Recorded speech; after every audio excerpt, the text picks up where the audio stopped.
Moscow. The attorney for Maria Butina, the Russian woman whom U.S. federal prosecutors have charged with illegal foreign lobbying, says her passport has been handed over to U.S.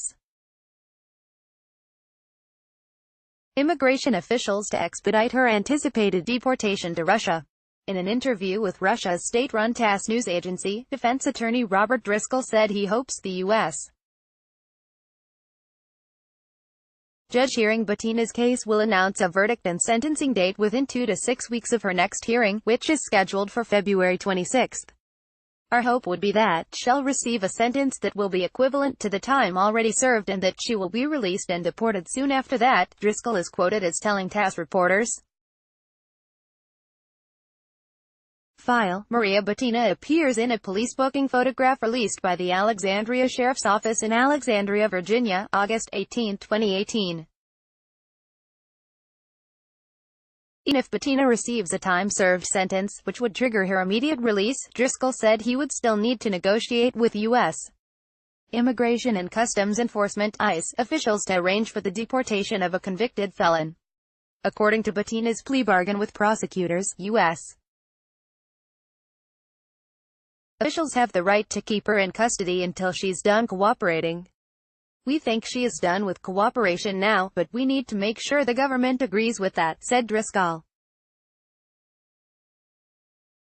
It depends on how long the government says they need, wherever there are any other cases that she needs to testify about. I've been talking to them in advance, obviously, trying to make that transition as smooth as possible so that we don't have her in ICE detention for any significant length of time, Driscoll said, adding that he's hopeful her transition from her Virginia jail to Russia can happen in less than a week. We're working that out, he said. ICE already has her, Butina's, passport.